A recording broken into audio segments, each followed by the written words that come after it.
Your dad and I decided we wanted to get married, and so I had to tell my mom and my dad, your nana and your tata. Your tata wasn't home from work yet, so I thought I'd try it out on my mom. I called her into the living room, the room that has the skylight in it, and I told her, Mom, Philip and I are going to get married. And she looked up at me and she said to me, No se pueden casar, están muy jóvenes, which means you can't get married, you're too young. And I turned around and I looked at her and I said, I'm not too young. I'm 20 years old and I can do whatever I want and you can't stop me. And it was the first time ever your nana didn't have anything to say to me. She took the brake off her wheelchair and wheeled herself into the bathroom and locked the door behind her. She stayed in there for about half an hour or so. And when she came out, she came to me and she said, Well, you're going to have to tell your dad. I'm not going to tell your dad for you.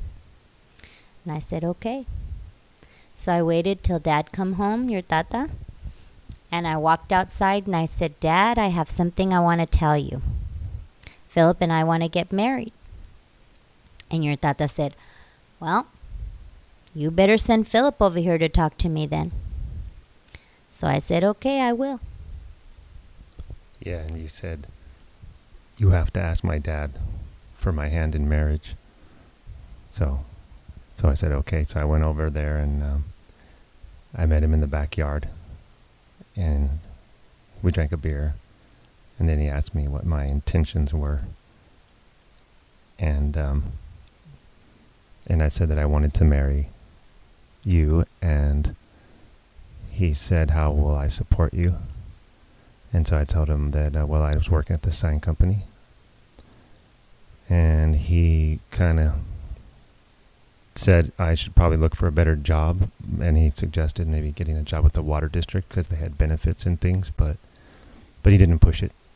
And actually it was kind of easy.